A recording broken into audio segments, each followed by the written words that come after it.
You read English. You watch movies without subtitles. You understand almost everything. But when someone asks you a question, nothing comes out. Or worse, you say something and it sounds wrong. This is for B1 and B2 learners who are stuck in that gap. The gap between understanding and speaking.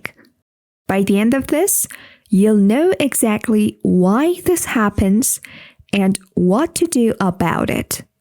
Let's start with something you've never been told. The invisible problem. Here's the truth. Your brain has two systems for a language. One is passive. It listens, it recognizes, it understands. The other is active. It creates, it builds sentences, it speaks. Most learners spend years training the first system and almost no time on the second. So you can watch a TV show and follow along perfectly. But when you try to explain the plot to someone, you freeze. This isn't a vocabulary problem. It's not even a grammar problem. It's a production problem.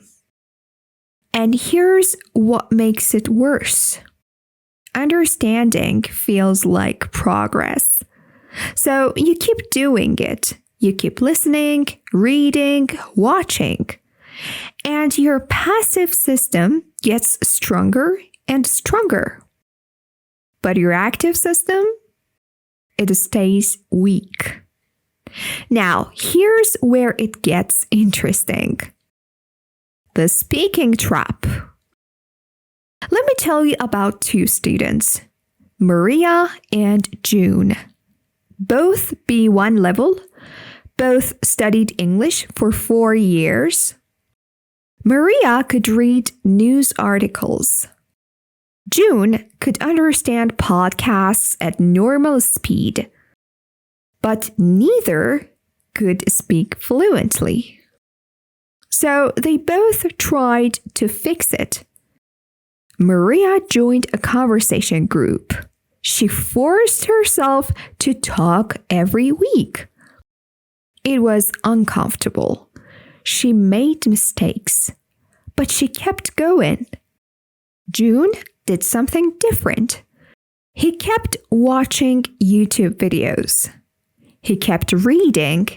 He told himself, I need more input. Once I understand more, speaking will be easier. 6 months later, Maria was speaking with confidence. Not perfect, but fluent. June, still stuck. Same level of understanding, still couldn't speak. What happened? Here's the thing most people don't realize. Your brain only builds what it practices. If you practice listening, you get better at listening. If you practice speaking, you get better at speaking. They are not the same skill. And you can't transfer one to the other by accident. So the question is, why does this trap feel so comfortable? The comfort zone illusion.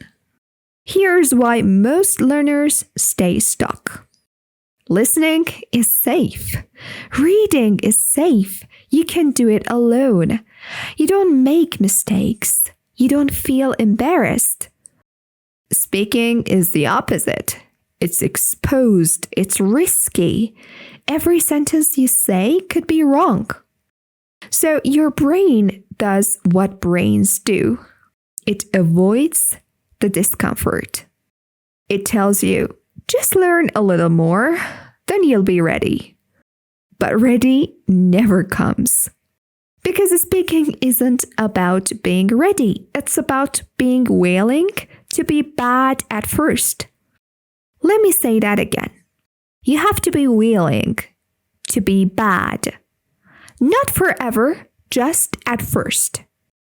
Think about it like this. When you learned to ride a bike, did you study videos about balance? Did you read articles about pedaling technique? No. You got on the bike, you fell, you tried again. Speaking is the same.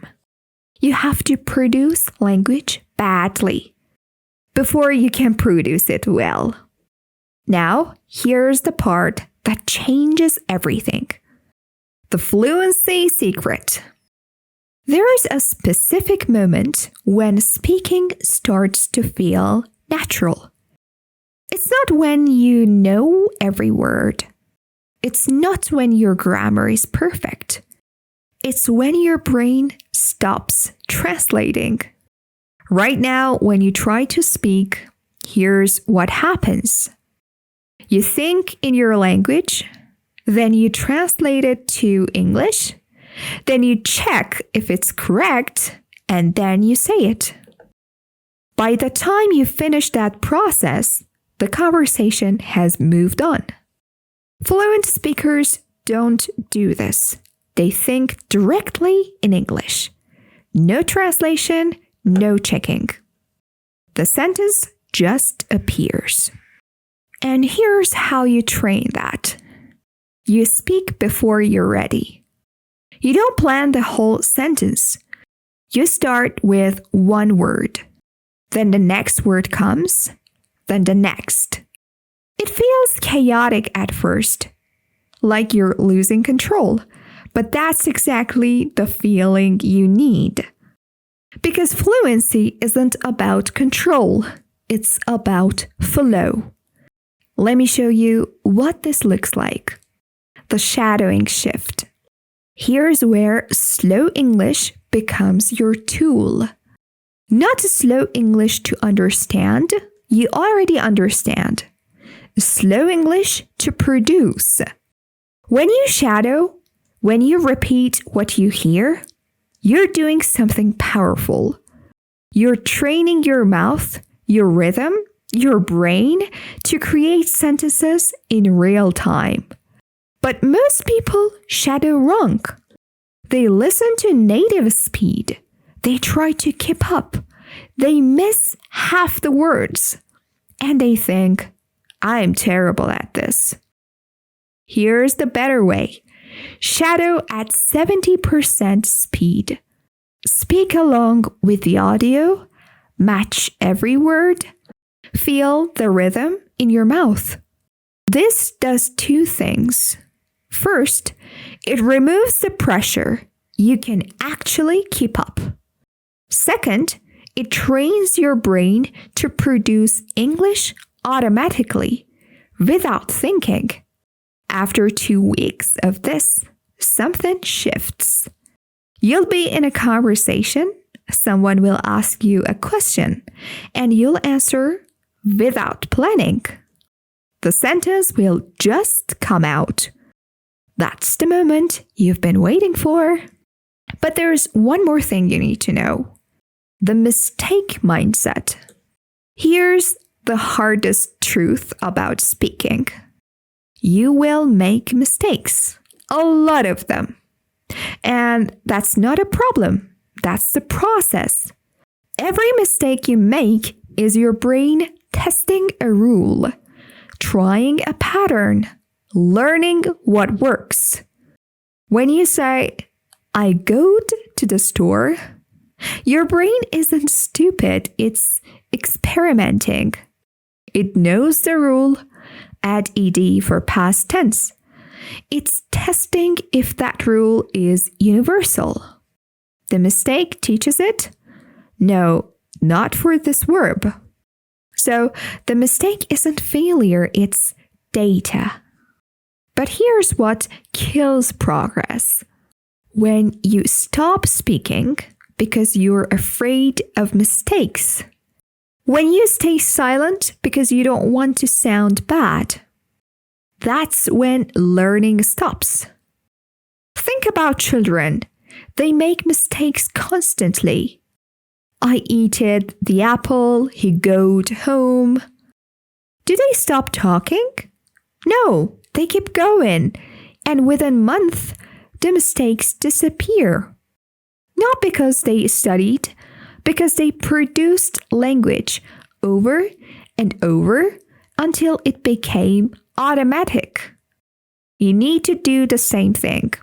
Speak badly now so you can speak well later. And here's what happens when you do. The confidence curve.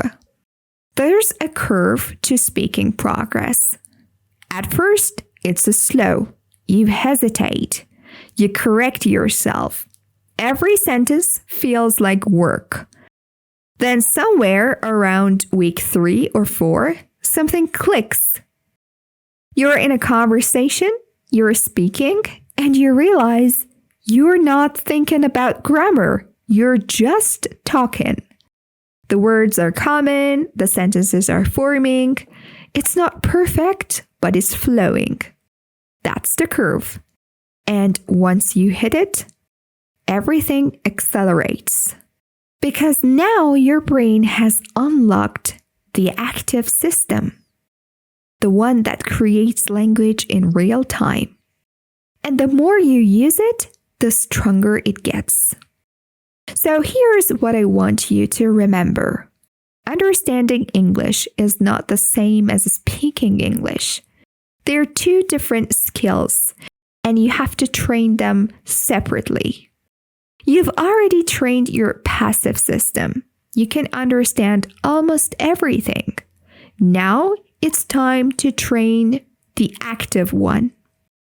Speak before you're ready. Shadow at slow speed. Make mistakes without fear. That's how you cross the gap. The practice bridge. Let me give you something practical. Starting today, do this. 5 minutes of shadowing every day. Find a slow English podcast. Play one section. Repeat every sentence out loud. Match the rhythm exactly. Don't just listen, speak. Then, and this is important, talk to yourself. Not in your head, out loud. Describe your day. Explain a movie you watched. Tell a story about something that happened. It doesn't matter if anyone hears you. It doesn't matter if you make mistakes. What matters is you're producing language. And every time you do, your brain gets a little faster, a little smoother, a little more automatic. After 30 days of this, you'll notice something. You'll be in a conversation and you'll realize you're not translating anymore. You're just speaking. That's the goal. Not perfection, just flow. You understand English. You've proven that. Now it's time to speak it. Not someday, not when you're ready. Now. Start messy, stay consistent, trust the process. The gap between understanding and speaking, it's smaller than you think. You just have to be brave enough to cross it. Thanks for listening. I'll see you in the next episode.